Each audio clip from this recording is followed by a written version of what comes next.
I pledge allegiance to the flag of the United States of America and to the republic for which it stands, one nation, under God, indivisible, with liberty and justice for all.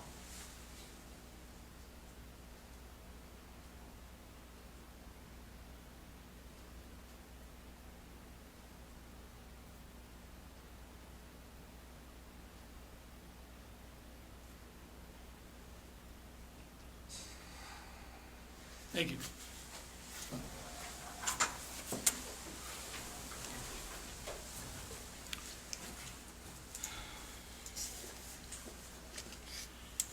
I have a motion to approve the minutes of May 18th, 2020. So move. Second. All those in favor say aye. Aye. Have a motion to approve appropriations ordinance number 21. I move we approve ordinance number 21. I'll second. All those in favor say aye. Aye. Declare the public input session open for an item not on the agenda. I don't see any. Do you have any on a call-in? Okay. Are there any from the bench? No, thank you. Because we had so much other things on our mind last Monday, and that we canceled the Memorial Day services that the American Legion and the VFW usually put on, I would just like to say something about yesterday. It's too late now. I told myself last year that I would remind everybody there's a terrific Memorial Day concert and sharing with wounded veterans on PBS, so if you mark your calendar for next year. There's a lot there. Because we couldn't gather this year anywhere, the Joint Chiefs did their piece at the end from, I'm assuming, some steps at the Pentagon. But in some ways, I was thankful for the rain. Other than the people that called me that didn't get a cross on their grave for their loved one. The rain caused us to focus on what the meaning of the day is. Wasn't as much room for celebration, just doing your thing. Having spent a year in a naval hospital in Philadelphia and been through some hard times. Some guys make it, some guys don't. Memorial Day is really not a celebration holiday for me. I griped on Friday about having to do about 4 different projects and work on Saturday and Monday, at least half of each day. But in a way, that's good for me and where I'm coming from. There are a lot of different things that people can focus on for Memorial Day. We could focus on the 24 notes of TAPS. The first 3, almost everybody in the country will know. We could focus on what Abraham Lincoln said in 272 words at Gettysburg. But I'm going to take around 80 words, and I'm going to read from John McCrae as he was profoundly impacted in 1915 when he witnessed the slaughter during World War I. And you will be familiar maybe with In Flanders Field. In Flanders fields the poppies blow, between the crosses, row on row, that mark our place, and in the sky, the larks still bravely singing fly, scarce heard amid the guns below. We are the dead, short days ago. We lived, felt dawn, saw sunset glow, loved and were loved, and now we lie in Flanders field. Take up our quarrel with the foe, to you from failing hands we throw the torch be yours to hold it high. If we break faith if ye break faith with us who die, we shall not sleep, though poppies grow in Flanders fields. And the reason why I picked that for this Memorial Day time in 2020 is simply with all the strife and argument and division, I felt over the weekend there are a lot of men from the time we started this celebration originally as Decoration Day till now, causing lack of sleep. And somehow we need to come back to where we need to be. I agree. So I just was on my heart on the weekend. And I don't cry very often. But this is one of those weekends. And it's even more sad in our time because we have all of this virus. Almost 100,000 people, maybe it's hit it by now, I didn't look at the morning report, that have died of no cause of their own, many of them. And we've lost military people to the virus. We've lost first responders to the virus. We've lost truck drivers, grocery store workers. So this year, it's a little bit bigger than what it is.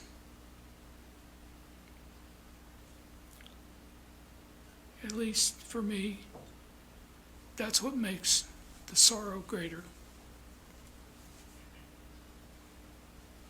And just like war, this is not a game. We're playing for keeps.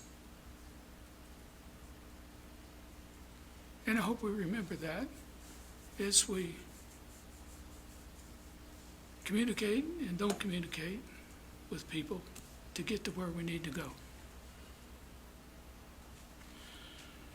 So with that, I'll end the public input session. Is there a motion to approve the agenda as distributed? So move. Second? All those in favor say aye. Aye. Okay. We have a public hearing scheduled for the first thing this morning after the opening of the CDBG, and I'll ask Nick Gregory to go through the application consideration. Sure, appreciate it. We were notified about 2 weeks ago that Community Development Block Grant has a special round of funding as it relates to coronavirus assistance. They indicated at the time that there were a couple different ways that these funds could be released. One could be through meals, special meal programs and things of that nature in communities that are low to moderate income as a whole. And unfortunately, we didn't meet that requirement. If you look at our county low to moderate income averages, you have to be above 51% of the median income. So we weren't able to apply as it related to that, but what we did find out is that we were able to apply on behalf of some of our local businesses to apply for these funds with hopes of being able to assist them as part of this economic recovery tied with the COVID-19 pandemic that we're dealing with right now. We immediately began the process to explore what our options might potentially be. We put notice out via the chamber, MIDC, some of the other area business means that are out there, and I had an overwhelming response of potential need for the funds that are out there are available. There are some very specific things. I had 22 different businesses in McPherson reach out to me and tell me that they had potential interest in this, and they felt that they might potentially be eligible as it relates to the potential funding that's out there. There's two different types of business funding. There's funding for businesses that are 1 to 5 employees, with a maximum up to $25,000 per full-time equivalent employee, with a max of $30,000 per company. So just a little over the value of one employee is what can be awarded per business as it relates to this. Also, for businesses that are from 6 to 50 employees, there's up to $35,000 that can be awarded per full-time equivalent employee, with a max of $50,000 per company. As we talked about why this might be potentially important to our community, I think we heard the answer when I put out a call for businesses that were interested. We would like to go ahead and put in for the maximum amount allowable, which is $300,000. There's a total of around $9 million that have been made available for the state of Kansas, and they're for communities under 50,000 in size. Also, counties that are under 50,000 in size as well can apply. What we, at this point, I think plan to do is we plan to put in, and we have to divide out the amount that we'd have available for businesses 1 to 5 and for businesses 6 to 50. And at this point, based upon some of the responses I've had, we've had responses from the retail sector, from recreation sector, from the restaurant sector, from the pharmacy sector, all the way down to personal services like hairdressers and things of that nature.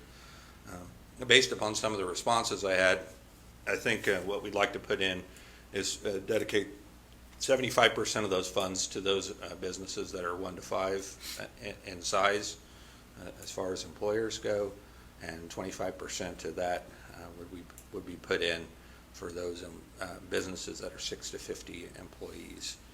And we would put $15,000 aside for administration, because it's a fairly tedious process, because they have to meet the income requirements. They'll actually have to go out and do wage verifications for employees that work for them. And that 51% of their employees have to meet that low to moderate income level. And that level depends on the number of people in the household that are out there. And so it's not just the employee that works for you's income, it's the entire family. Everybody 18 and younger, or 18 and over, is actually included in that amount. So at this point, we'd like to go ahead and make application for $300,000. It is available on a first-come, first-served basis from the state of Kansas. And so the timing on this is pretty critical that we get moving forward. There's a couple things that we want to do today. We want to have the public hearing, as the mayor mentioned. We'd like to pass a resolution that authorizes the governing body to allow us to apply for this, and then we'd also like to select a grant administrator.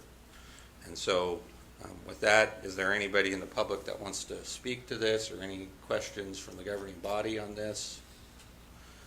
The grant's not 100% written.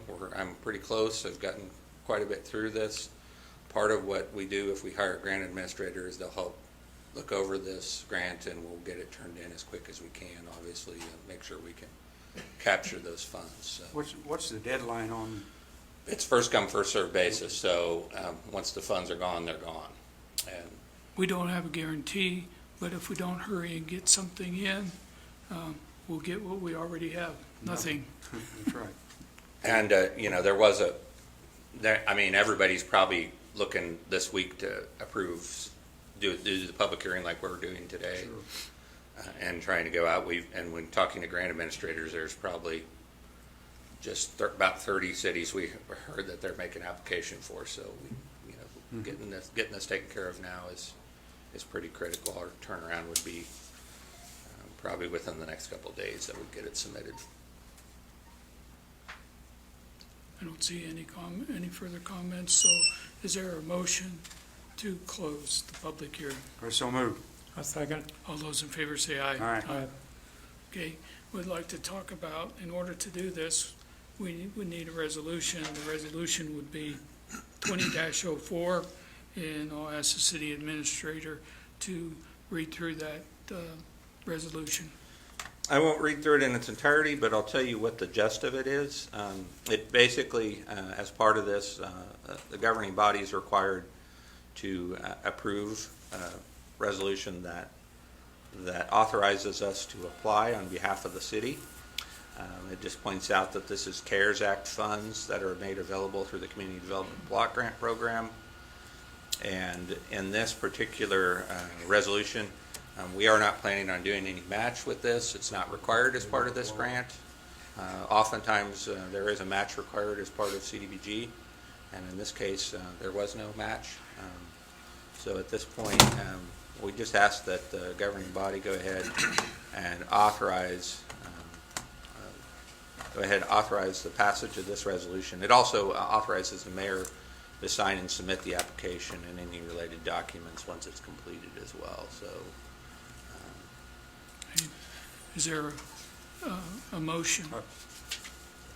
I move that we adopt resolution number 20-04, resolution certifying legal authority to apply for the Kansas Small City Block Grant Program from the Kansas Department of Commerce and authorizing the mayor to sign and submit such an application and any related documents.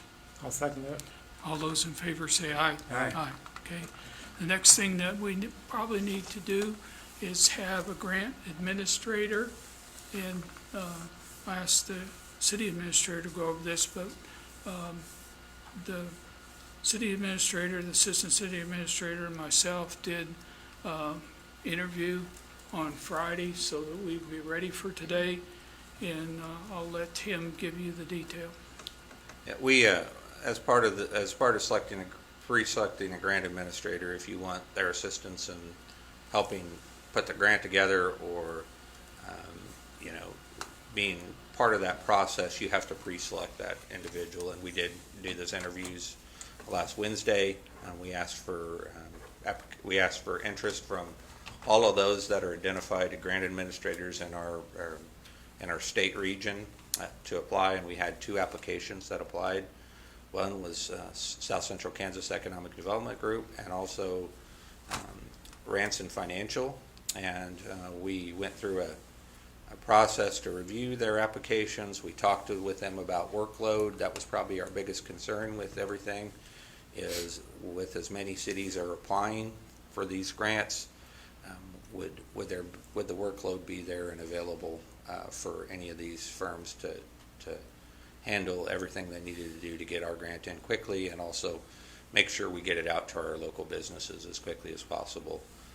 And kind of as a result of that, we did a rating system, and if you look in the attached documents, you see combined CDBG CV administrator rating.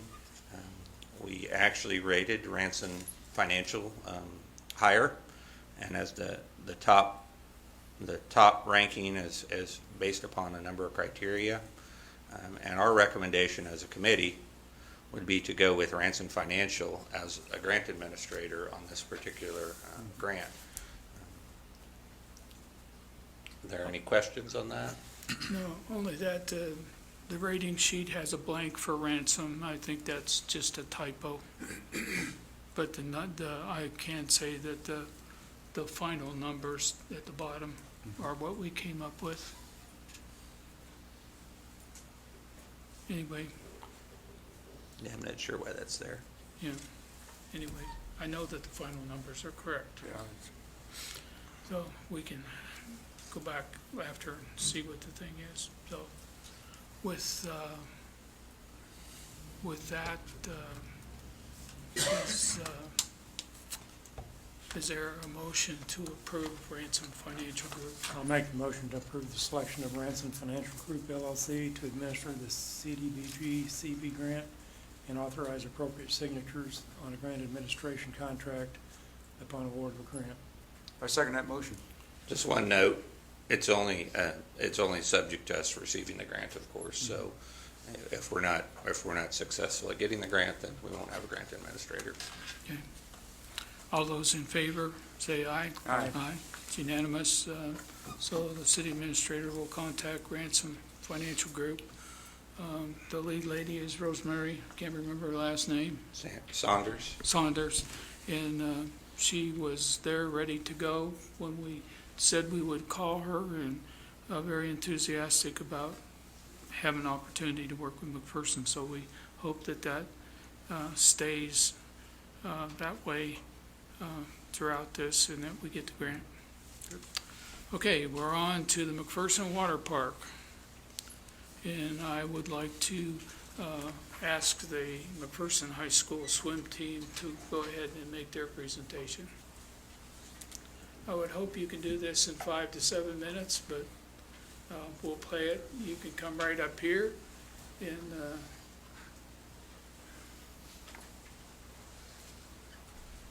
give us what you have. All right. Well, first off, we'd like to thank you for the opportunity today, and we really appreciate how serious you took this matter. Now, today we'll be presenting why we need the McPherson Water Park this summer. We understand your main concerns lie in the realms of safety and financial. We'll be covering both of those while also explaining the community value and the groups of people the water park benefits. Now, first off, we'd like to share with you the petition we created. It is amassed, it's not up there, but I shared the link with you. It has amassed over 500 signatures in a very short amount of time, and it encased exactly what we're going to share with you today: the safety steps that we can take to keep the water park safe, how it can even be financially beneficial, and the groups of people it will benefit. Now, with that being said, I'm going to pass it over to Matthew Powers, who's been a multiple-year lifeguard and a long-term swim team member, to talk about the safety steps.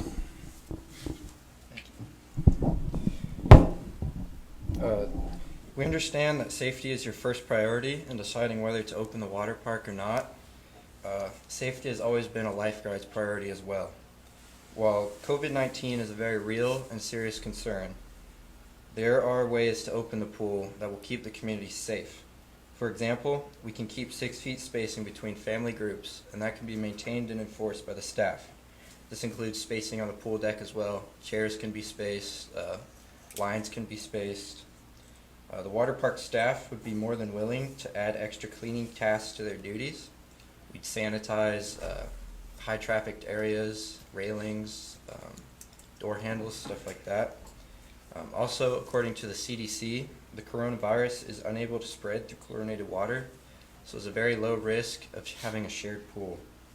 With all this in mind, it seems the water park would be a safe recreational area for the public during these trying times. The pool also offers a major service to the community: supervision. If the pool were not to open, kids would still find a way to swim. They would swim in lakes and rivers. By swimming in these murky waters, the kids increase their chances of drowning exponentially. The water park offers a safe place to swim with trained staff ready to respond to any situation. At the water park, we keep the safety of the public as our primary concern. That is why, by implementing social distancing practices, McPherson Water Park will be able to serve the community safely. I'll turn it back to EJ to explain the financials. Now, we understand this is a huge financial commitment for this county, but, and on the surface, we don't make back the same amount of money we put in. But if you dig deeper, you see that if we don't open the pool, we'll be sending money to other counties that are opening their pool, like Hutchinson and Wichita, to spend the day and spend money on their local businesses. It would be very beneficial if we were to open the pool and keep the money in McPherson, so we would invest in our local businesses. And also, it would benefit the county because of our 1.5% sales tax. So we understand that this is a big financial commitment, but we hope that you think of it more of as an investment in your county. I'm going to pass it over to Alex Houston, who's been a long-term swim team member and a multiple-year lifeguard, to talk about the groups that it'll benefit.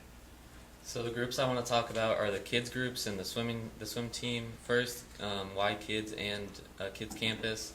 They come every day, all age groups, and then the swim team has 80 to 100 kids swim every year. Even though they might not get their season, they can still train, and the boys' high school team can train and hopefully get a high place at state. And then there are kids that practically live at the pool. Like, we supervise them basically all day while their parents are at work, and so, yeah. And they live there, we watch them, and then finally, like, it's a staple of this summer vacation, the pool, and so if it wouldn't open, there would just be no place to relax and have a stress-free day. And I just want to stress again, thank you for hearing us, and thank you for listening to us. Thank you. Thank you. Okay, anybody have a question for them? Are you lifeguards now, or were you last year, I should say? Last year and Okay, good. So you all have had lifeguard training? Yes. Do you have child care training?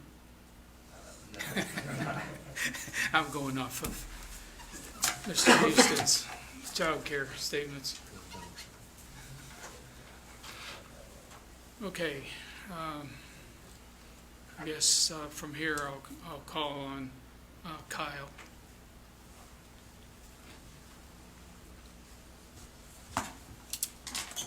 Well, gentlemen, I'd like to take a moment and go over a few things of how we can open McPherson Water Park this summer. I'd love to answer any questions and address any concerns as we go if they come up or at the end.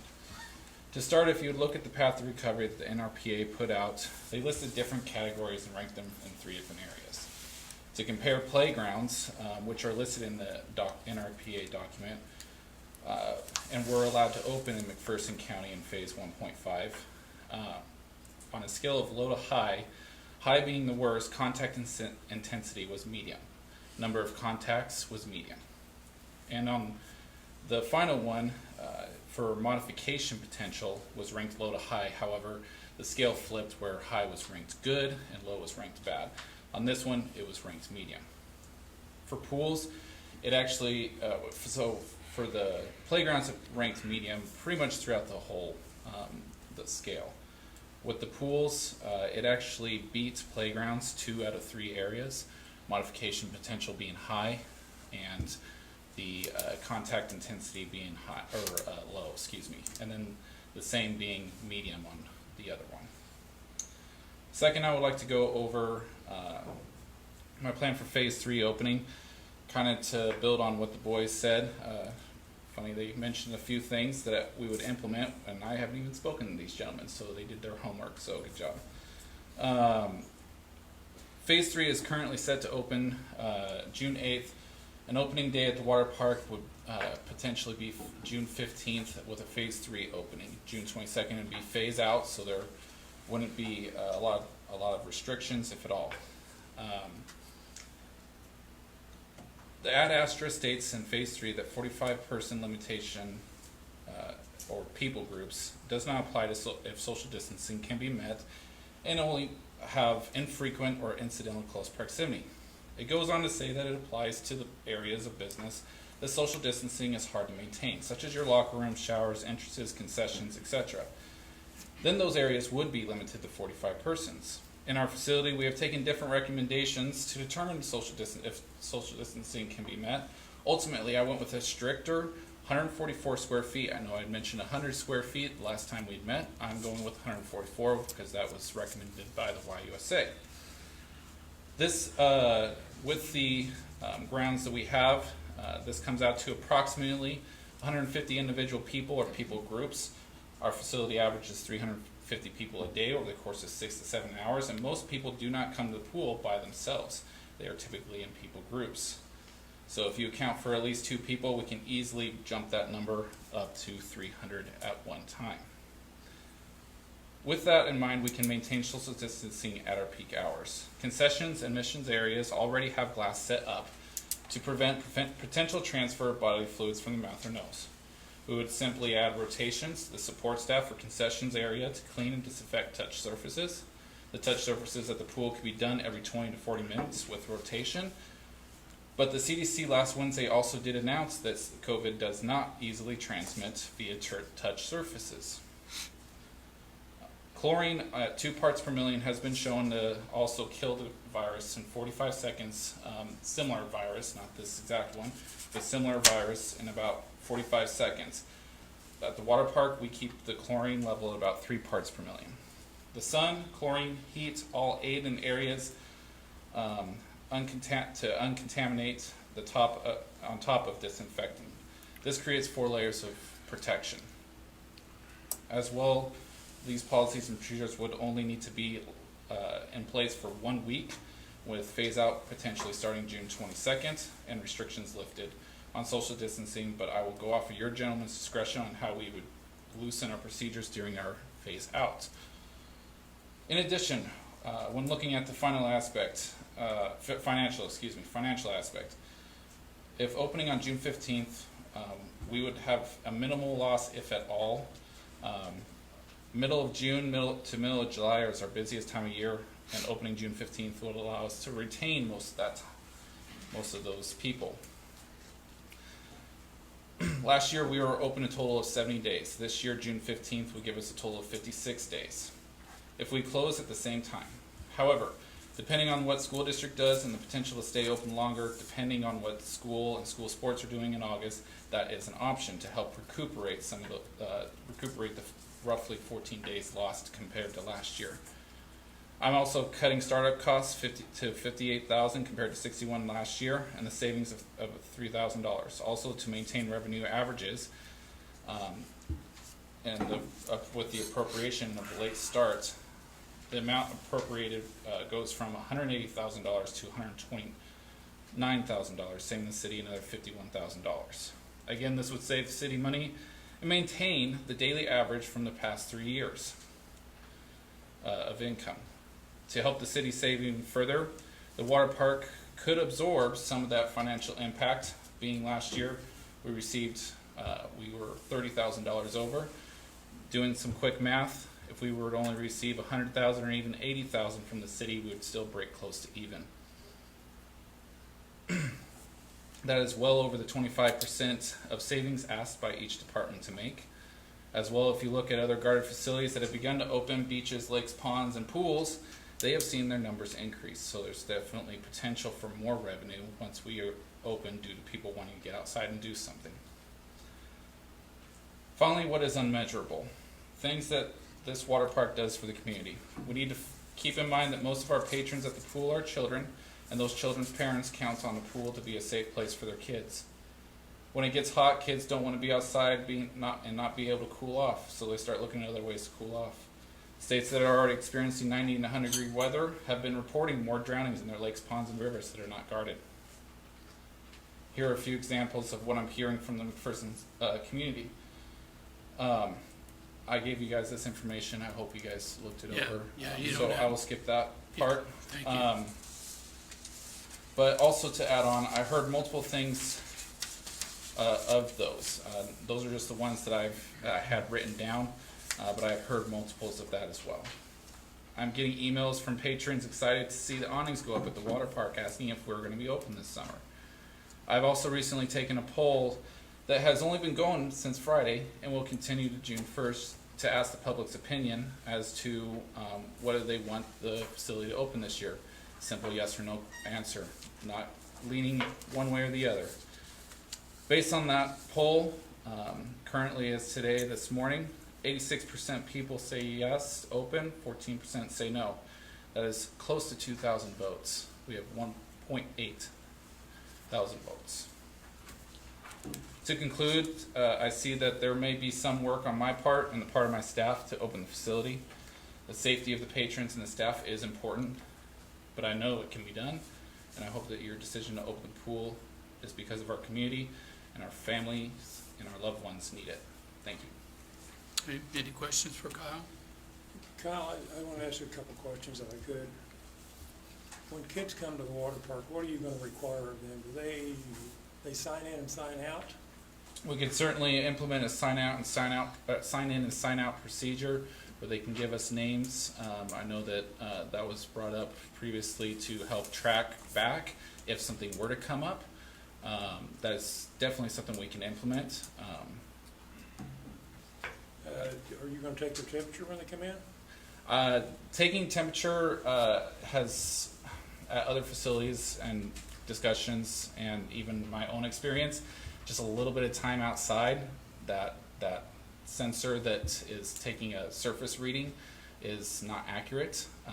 I myself came into this facility from outside, being outside at the water park in 75-degree weather. It wasn't even that hot, and my temperature read hot.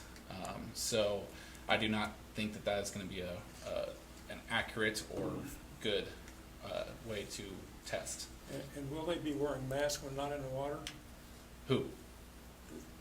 The guards or the swimmers? Guards, I'm not recommending the guards wear it because of the heat, and they need to be able to breathe and cool off.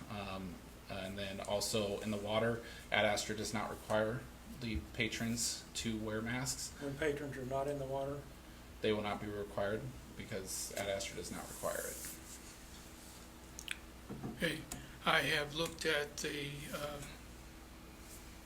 Kansas Recreation and Parks Association webinar, and I've looked at CDC webinar, and I've looked at the stuff that came out on the 20th, which was different from what you presented last time, because last time was 2018, now it's up to current.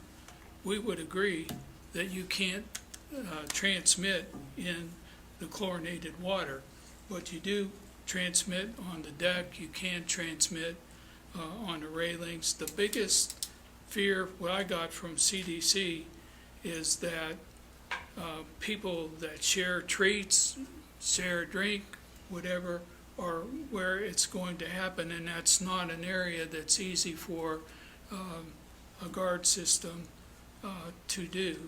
So I think we have to look at all of this. This is not simply, can you transmit it into water?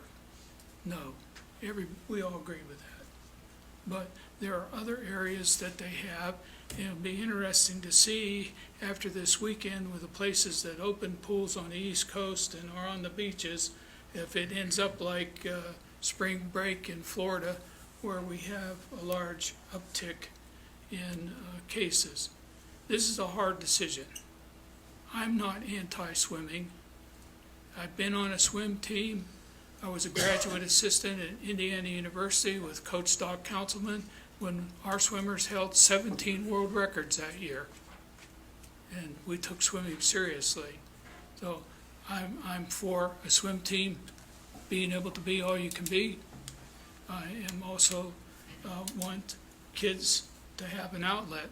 Hopefully this summer with coronavirus, that the swimming pool is not the only outlet. I would say the same kids come to the pool every day, so there are many kids that don't come to the pool at all and do other things. So where are the activities and who's going to champion those? But I think we need to take a look at this.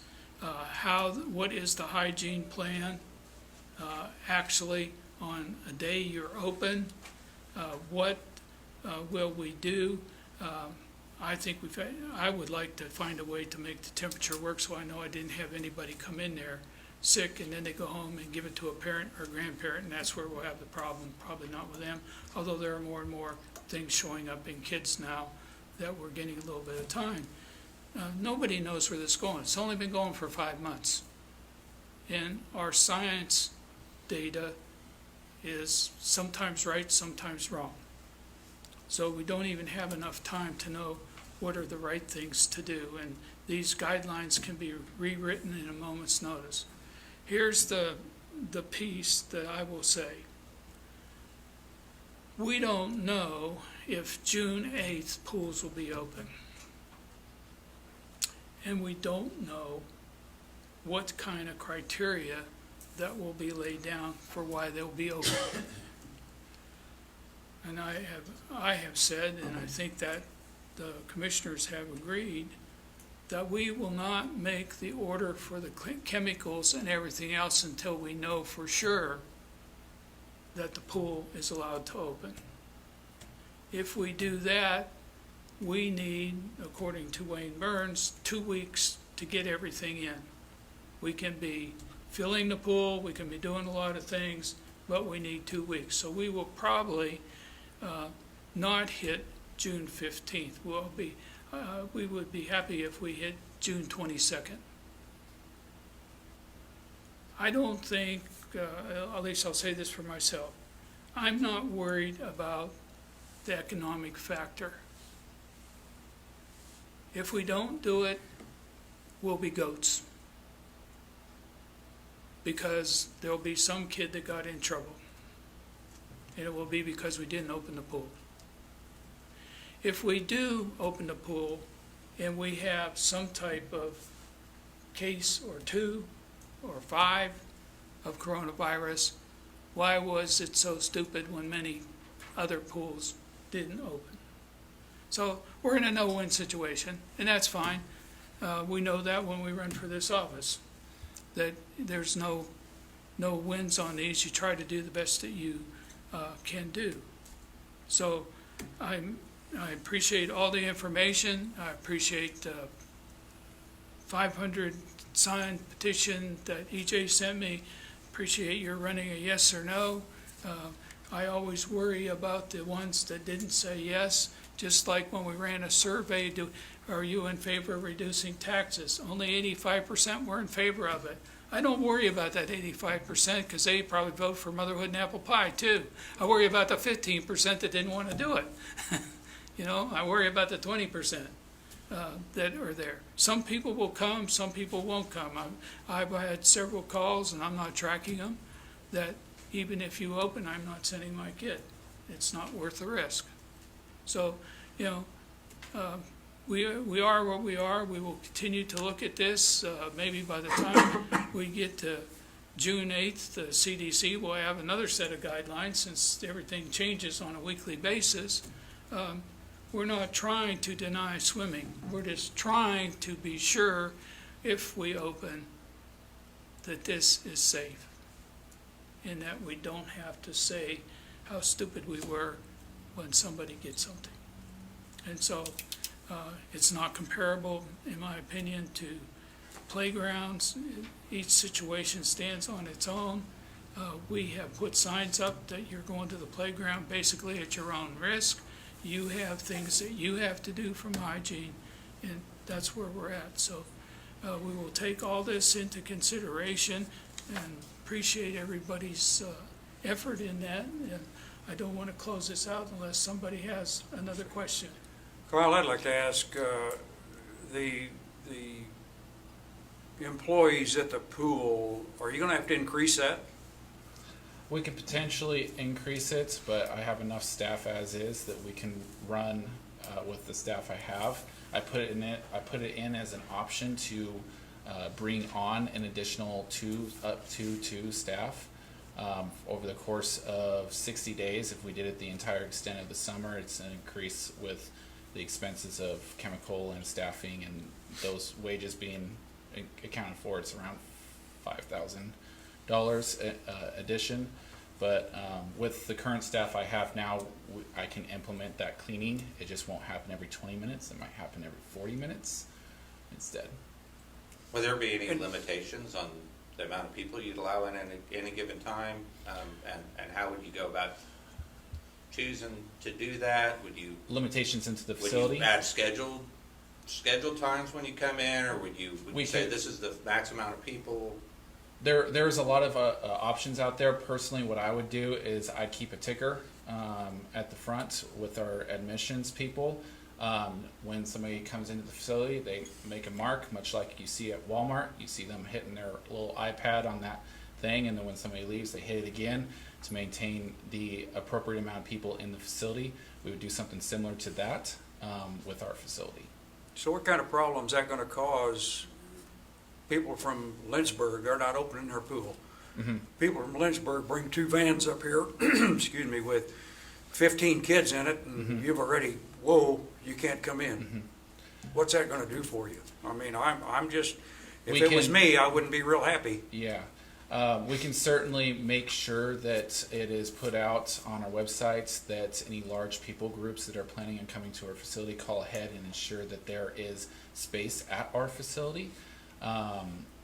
Again, if it's just phase 3, that only, at this point, it'd only be for a week but it sounds like it's not gonna be June 15th, it might be later. So, even at that point, but if you guys did ask that we stay with that 144 social distancing, we could just make that a requirement that large people groups come in, that are coming. The large groups that come to our facility usually do call ahead Good. already. Okay. So it wouldn't be much of a change of pace for them anyway. Okay. You were anti-mask, maybe not anti-mask, but you didn't see a need to wear them. And when I went through the CDC stuff again this weekend, it encouraged masks to be worn when you're out of the water, and for guards to wear them as much as possible. So, are we totally anti-mask, or is there some flexibility? If there's a recommendation that you guys want my guards to wear masks, I'm sure they will wear the mask. If that means that we open, they will wear the masks. The other concern I have, not really a concern, but because I'm not the lifeguard, but these kids have to have a break during their 4 hours, 5 hours, 6 hours, whatever it is. Are you still going to allow the same break that you did? And if you do, then what's that going to do for your sanitation as far as when they're on break? Do they still sanitize? No, they wouldn't. No. The break is their break, and they get approximately a 20-minute break because it's Right. on a 20-minute rotation every hour and a half ish, hour 20 minutes basically. Okay. Sometimes an hour. The rotation that would be implemented would be coming from our support staff, not the guards. The guards' responsibility is the safety of the patrons of the water. Our support staff are there to support the lifeguards already. We have already got that implemented in our system, and I can easily pull one of those support staff that is already there and pull them and put them onto a cleaning duty without adding an extra person, and they would simply add that would be a rotated station. So they'll clean for 20 minutes and then move on to their next station. The next person comes in, picks up where that person left off, and cleans. Are you going to be there? Yeah, You going to spend all your time there? I will I spend. mean, I say all your time. I realize that you take a break as well. Don't get me wrong, but Yeah, I'm just, I- somebody somewhere has to make sure that all the rules are being followed, and I guess that's a real question I had. Okay. I will be there. I'm usually there for the busy part of the days. From our busy time is 1 to 3. I'm usually there till 5 or 6 on a regular basis. Okay.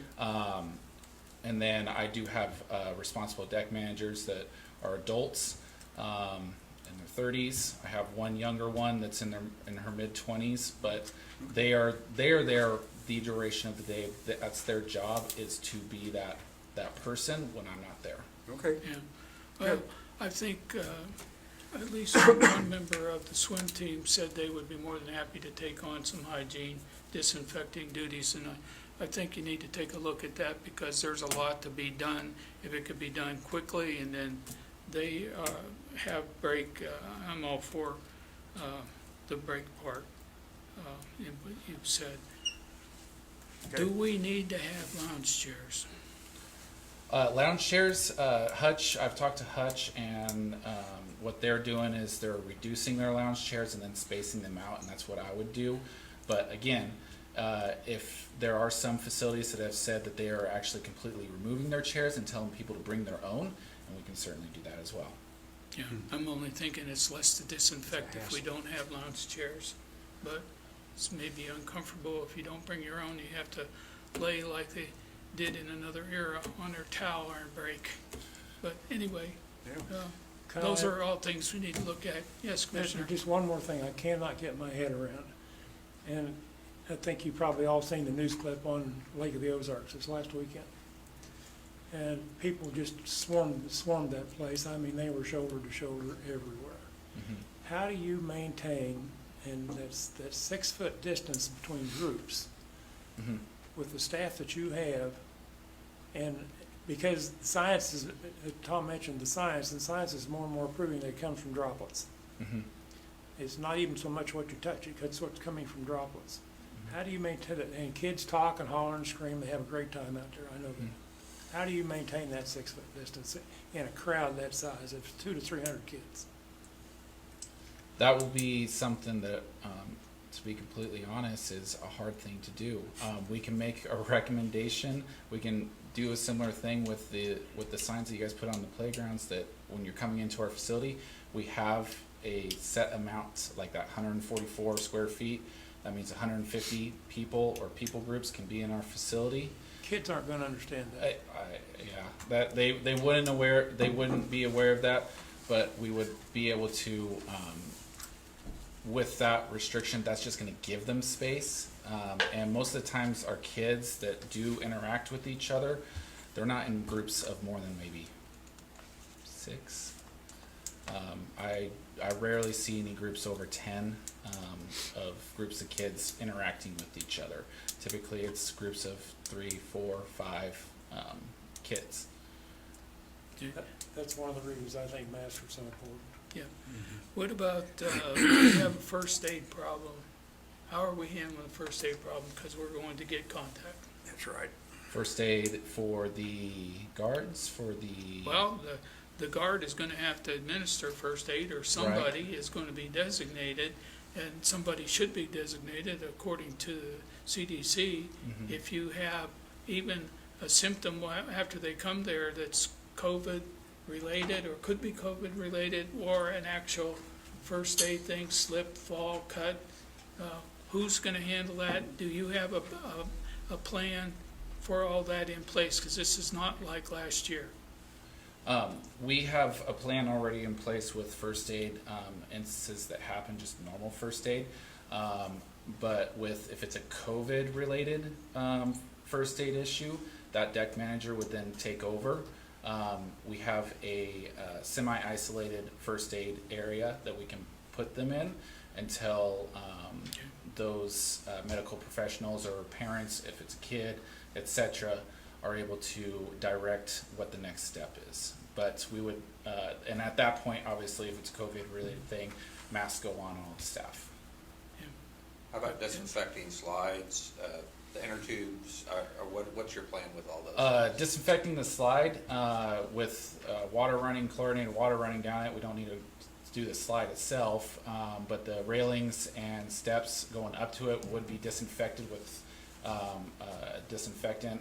The one that we use at the YMCA is actually a 5-minute contact time, so it's really easy to spray on and can be done relatively quickly with that rotation. They just simply walk up there with a sprayer and spray the railings. What was your second question? Lazy River. Lazy River. Lazy River, we would, again, the support staff are already over there to aid in making sure that empty tubes are pulled out of the Lazy River and stacked properly. All they do is when they pull that tube out of the Lazy River, they spray it down, stack it up. And social distancing in the Lazy River, just my family goes every year to the water park, and it's probably nearly impossible to. Right. As far as social distancing goes, we can ask the groups stay 6 feet apart, but I've never seen more than 45 people in the Lazy River at one time. If we open, we'll just ban the Gregory family.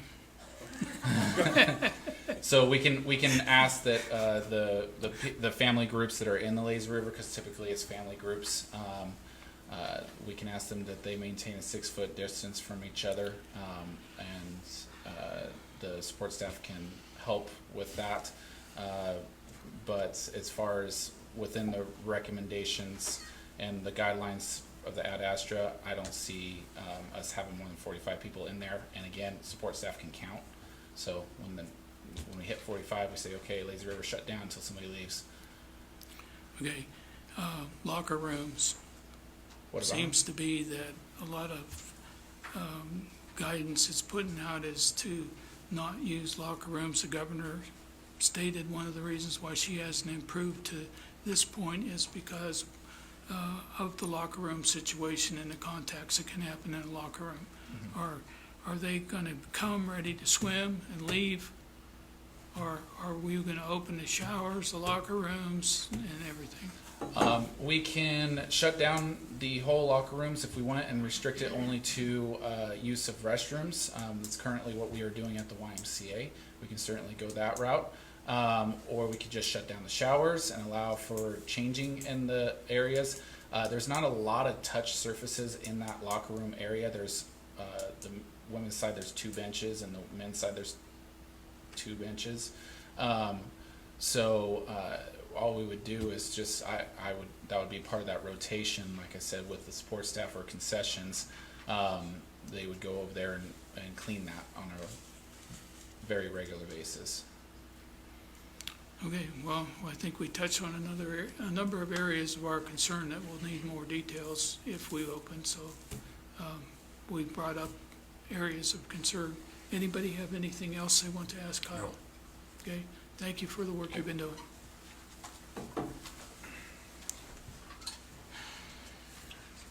Okay, we want to move on to the CVB, and Charlie has a breathing problem. Go. You tell these guys if they want to go, they Yeah, can go. you don't have to stay for the whole thing if you want. It'd be like wearing tight underwear to a yawn festival, but you're welcome to stay. And thank you for coming in. Thank you for all the preparation you put into this to make your side known. We appreciate it. Thank you. Thank you.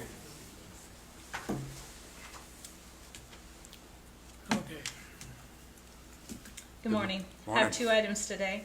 The first one is I'd like to request commission approval for Midway Motors of McPherson to fix the air conditioning unit on the McPherson CVB trolley for a cost not to exceed $1,600. I'll make the motion to approve payment to Midway Motors for repairs on the air conditioning on the CVB trolley for an amount not to exceed $1,600. I second it. All those in favor say aye. Aye. And secondly, I would like to request commission approval for a $750 grant for Chris Strathman for the Mid-America Youth Basketball Tournament. This tournament will be held July 4th through 5th, 2020 at the McPherson Community Building. Yes, I move that we approve $750 sport grant for the Mid-America Youth Basketball Tournament to be held July 4-5, 2020 at the Community Building. I'll second. They gonna play with masks? I'm not sure. All those in favor say aye. Aye.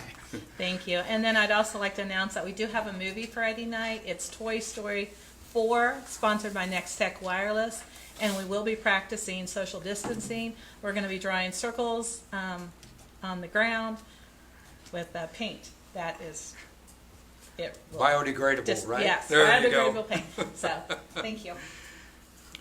Okay, call on Chief Weisman. Morning, gentlemen. Good morning. One item for you this morning. The Williams Company has issued a grant to the City of McPherson Fire Department. The grant's for $1,000 and only can be used for COVID-19 hazmat responder support. We request a motion to accept the grant from Williams Company for $1,000. I'll move to accept the grant of $1,000 from the Williams Companies for COVID-19 responder support for the hazmat team. I'll second. Okay, anything else you want to That's it. say? How are you going to use it? We don't know yet. Okay, all those in favor say aye. Aye. Okay, we're down to public lands and facilities. Morning. Morning. Morning, Wayne. Approval of a fence for Lakeside Park electrical panel and transformer for patron safety and security, and per BPU request, the electric panel and transformer at Lakeside Park, Band Shell, and Pavilions 5 and 6 needs to have a 6-foot fence erected. The lowest quote was Sons of Fence, limited liability company, in the amount of $1,551.31. This includes a 64-foot and 6-foot high fence with 1 swing gate per BPU specs and requirements. I'll make the motion to approve hiring Sons of Fence LLC to install a 64-foot by 6-foot high chain link fence with 1 swinging gate around the electric panel and transformer in Lakeside Park for an amount not to exceed $1,551.31. I second it. All those in favor say aye. Aye. Thank you. Yep. Planning and zoning, Virgil Lyons. Morning. Morning. Only one item for you.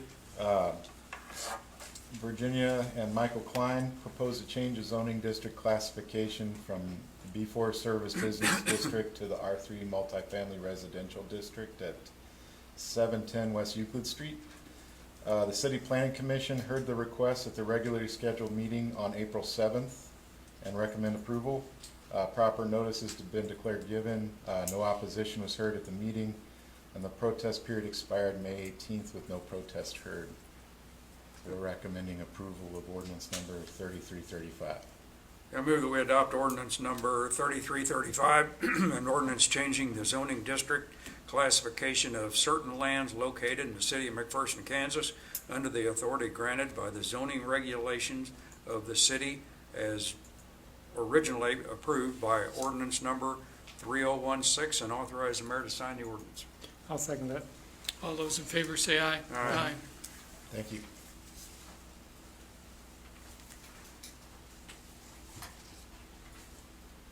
Okay, Public Works, the guy that doesn't like rain the most. Good morning, everyone. Good Morning, Jeff. The first item I have for your consideration is on the Hardup Elizabeth Street reconstruction project, change order number 9.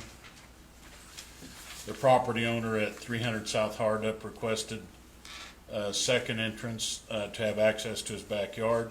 The cost of the entrance, 12-foot wide, 15-foot deep, with 5x5 wings, is $1,259.70. This is just the portion that's on public right-of-way, and the property owner has paid that amount to the city. I move that we approve change order number 9, Votes Parker Construction LLC on the Hardup Elizabeth Street project to construct an additional entrance at Station 24 plus 90 for an amount not to exceed $1,259.70. I'll second. All those in favor say aye. Aye. As an incentive for the development of affordable housing, the commission offered David Pyle $6,000 to go towards drainage. The offer was memorialized in the First Amendment agreement dated July 17, 2018. The agreement stated that the city would pay David Pyle $6,000 upon the first certificate of occupancy. The first certificate of occupancy has been issued, and we're ready to move forward with the payment. I move that we approve payment to David Pyle for a drainage allowance in accordance with the First Amended Agreement dated July 17, 2018, for an amount not to exceed $6,000. I'll second. Is there any additional information on this? And the move-in was totally vehicle and everything? All those in favor say aye. Aye. Finally, I'd like to give you an update on the construction projects we have ongoing at this time. First is an update on the Grimes Anna Street reconstruction project. Excavation of Grimes Street, Loomis to Halls was completed last week. Work continues on the rock base. Curb and gutter is scheduled for this week after the rock base is complete. I'd like to remind everyone that Grimes Street is completely closed. Loomis to Halls. Hall Street is closed to through traffic from Grimes to North High Drive. Next, an update on the Hardup Elizabeth Street reconstruction project. The sidewalk on the west of the school was completed last week. Approximately 200 feet of sidewalk on the east end of Elizabeth was also completed. Hardup Street, Avenue A to Hancock, is closed to through traffic with local access from Avenue A and sites. Through traffic on Hardup is detoured onto Park Street, and Elizabeth Hardup to Park is completely closed. Next, an update on the Halts area drainage project. The contractor was able to place the exterior walls in the top slab of the crescent box. The existing Wheeler box was removed, and work is scheduled to start on the new box at that location this week. Hall Street is still closed to through traffic, Grimes to North High Drive. Crescent Lane and Wheeler Street, both Halls to Normandy, are closed completely. Next, an update on the Plaza East Street construction project. Work was slowed last week. Joint ceiling was put off due to wet weather. The contractor worked on the construction of the retaining wall in the Phase 3 section. Normal access is still closed off, the road, and a temporary access is in use into Days Inn and Holiday Inn Express. Next, an update on the Chestnut Street Improvement Project. Installation of storm sewer continued and tree removal was completed last week. Work was slowed again here due to wet weather. The street will remain open to through traffic, through construction, but street parking is very limited. And finally, I'd like to remind everyone that weekly construction updates, road closures and detours, planned road closures and planned detours are available on the city's website at www.mcpcity.com. That's all I have unless anybody has any questions. I'd just like to make a comment. I have to appreciate the residents that are in all the construction areas right now with all the wet weather that we've had, and it doesn't look like it's going to let up in the next week or so. So really, if there's any way that anybody can help each other out along those in those areas, why, I'm sure that it would be appreciated. And again, just like to say, if they have any questions, call Jeff down here at the city office, and he'll be more than happy to help you. Okay. Thank you. Okay. Call on Nick Gregory to go over the wages that are changing. There's a number of step increases that are recommended for the commission to consider. Ryan Bauer, Police Department Operations Lieutenant, from $28.53 per hour to $29.39 per hour, effective June 1st. Leslie Caballero, Police Department, going from $23.79 to $24.76 per hour, effective June 1st. Katie Kahn, Police Department Patrol Officer, going from $26.29 per hour to $26.82 per hour, effective June 1st. John Yates, Police Department Patrol Officer, going from $23.79 to $24.76 per hour, effective June 1st. David Reed, Police Department Police Lieutenant, going from $28.53 per hour to $29.39 per hour, effective June 15th. Janie Crossaway, Police Department Evidence Technician Court Liaison, going from $20.64 per hour to $21.05 per hour, effective June 15th. Dustin Weavy, Animal Control Technician, going from $14.78 to $15.22 per hour, effective June 1st.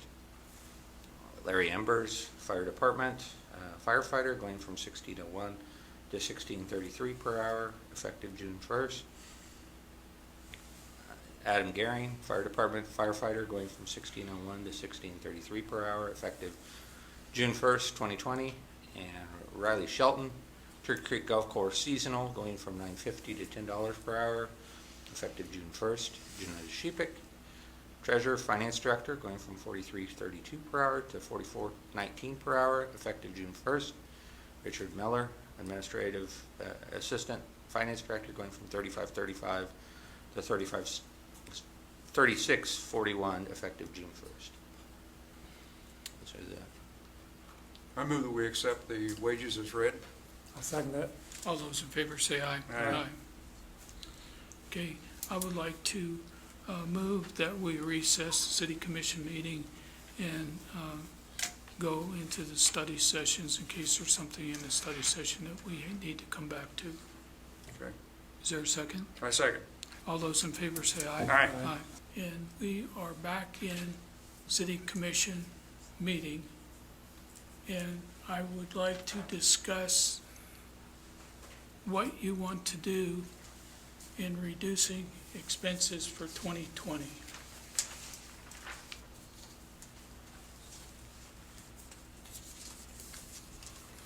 I will say from my standpoint, I don't think that we have to deal with any of the reductions in the swimming pool today. That will come whenever we do it. I think we could pass in a resolution or just a motion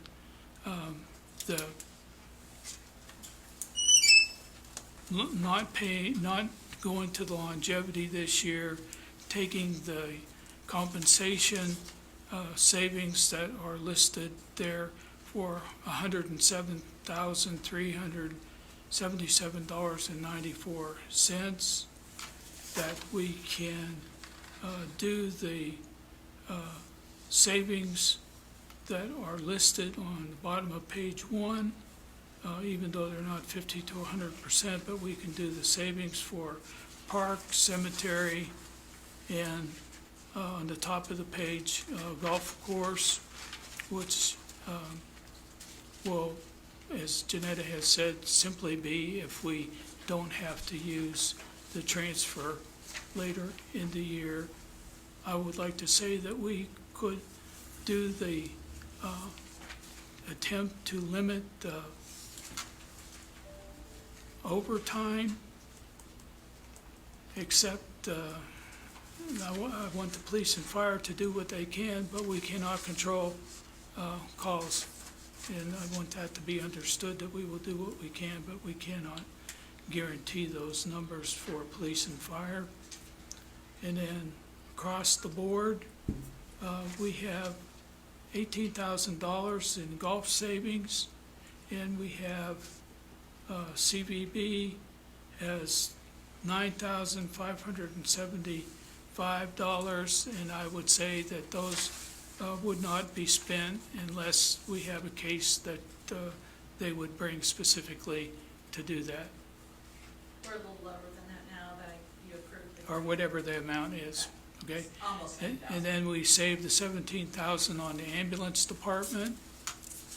That we do not do the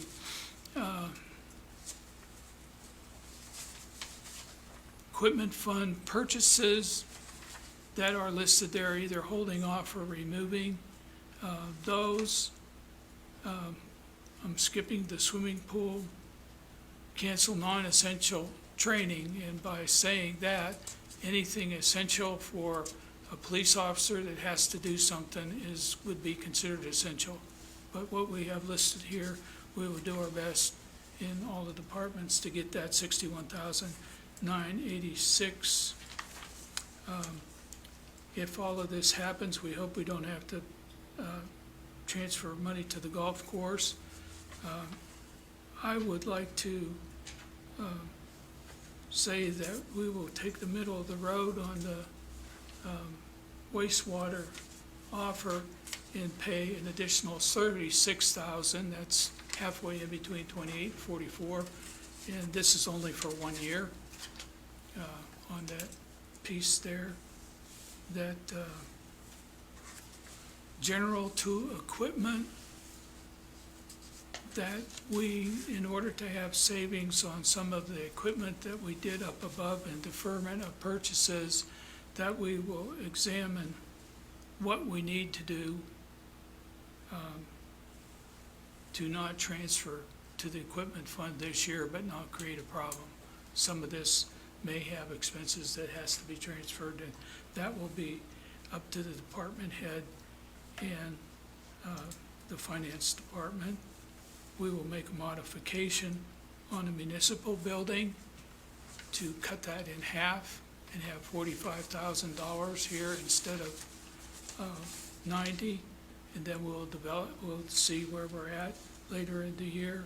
Consolidated streets and highways has already been made, and the fact is that mainly is for streetlights, the way it's handled right now. Consolidated streets and equipment, we could have 135. Is that still possible? So we will include that reduction.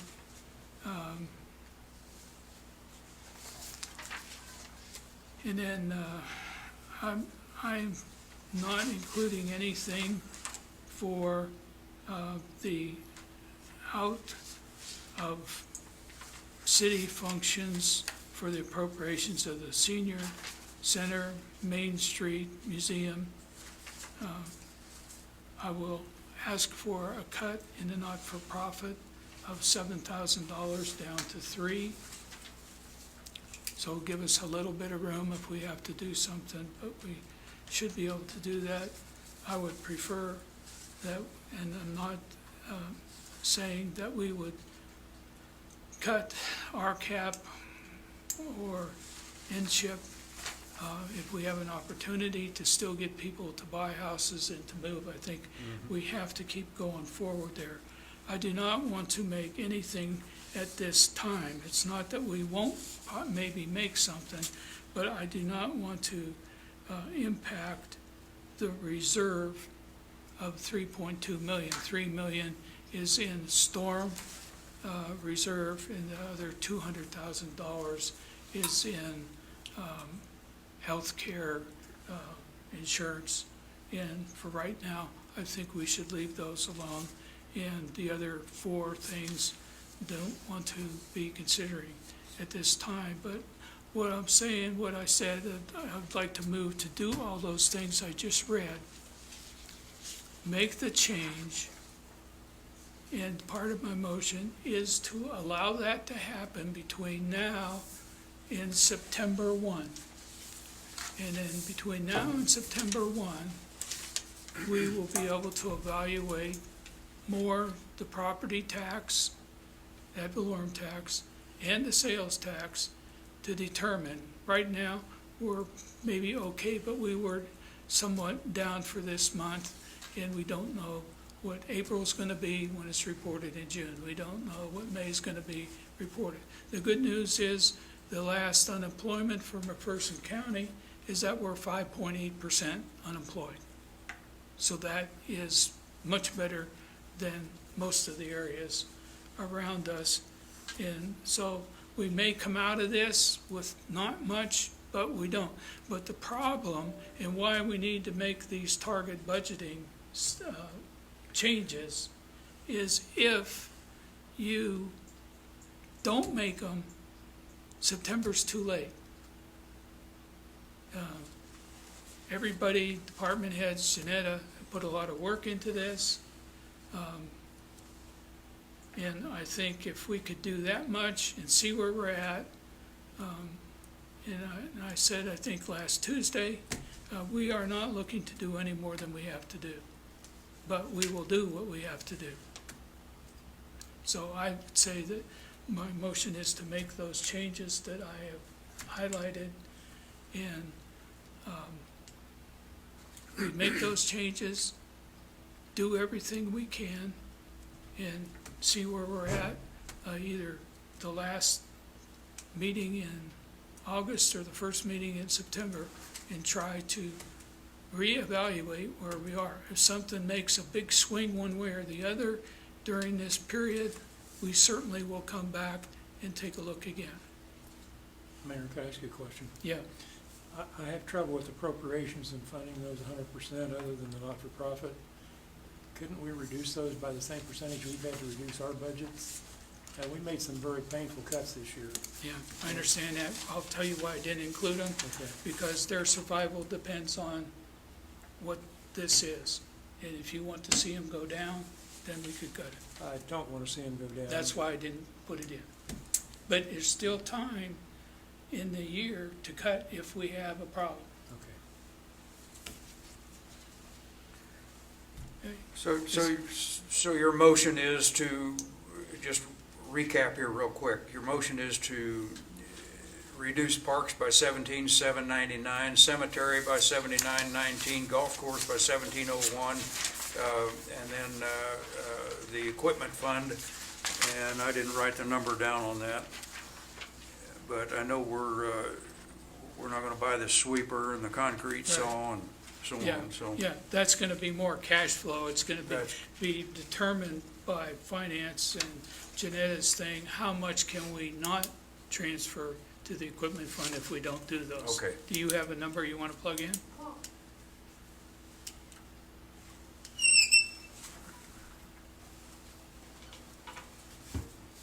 And I'm just thinking out loud, so this is just an idea. I could take what I've written down of what the mayor said and come back next week with a motion.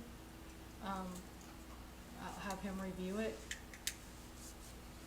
If that would be acceptable, or It doesn't matter. To me, I was trying to move forward so that we didn't get another week of doing nothing, but I'm open. Would you prefer It that? doesn't make me any difference. I can do it today. Right. I mean, When do we vote to do it, Yeah. and then you send out what the impact is? Is Okay. that okay? If we pass. Yeah. Good idea, though. Yeah, I was just trying to recap Yeah. that. And the other change that I see is the wastewater to general fund going from 28 to 36 rather than 44. Correct, Okay, yeah. all right. I second that motion. Okay, further discussion. There's a lot there. I think we're gonna come up with some significant savings. We don't know what the summer's gonna bring, we do not know what the fall's gonna bring, and if we have another surge, we may have people out of work again. We've been very fortunate that our county unemployment has stayed about where it was. The first month that they tracked that, we were 8%, now we're down to 5.6. The good part is a large percentage of our jobs, a large number of our jobs are in industry, and pretty much industry eliminated outside contractors, but they did not eliminate very many employees. So that is our type of thing. And our dilemma is that we don't have any good restaurants except for a couple. And fast foods have been doing wonderful. Maybe your body weight has not. But anyway, we didn't have some of the problems where towns that have a lot of sit-down restaurants had to close because they just weren't set up even for carryout. So that's, sometimes things that aren't working out end up being to your benefit. But with that, anybody else? Okay. The motion is before you that we will pretty much do everything, and Janetta will give us the dollar amount once she has it worked up, and that we are not touching reserve or the other 4 items, which would only be done in crisis mode, from my viewpoint anyhow. All those in favor of the motion say aye. Aye. Aye. Opposed? You want to say you're abstaining? Said aye. Oh, I didn't hear you. Yeah, I'm Sorry. sorry. Sorry. Okay. I Pass. guess I'd just like to say, we passed that, but that doesn't mean, and I'm going to look at all the department heads here and so on, but that doesn't mean that stick with that and don't think of anything else. So please, if you can come up with a way to save money, today, tomorrow, whenever, please implement it. You don't have to come to us and say, hey, guess what? I saved X number of dollars. Just implement it, and you're the managers. Thank you. And I also would say that if we end up starting looking better than we think we're going to look, we will take a foot off the brake a little bit too, Yeah. possibly. But right now, we have to do what we have to do. Okay. Anything else? I would like to move to adjourn the city commission meeting. A second. All those in favor say aye. Aye. Aye.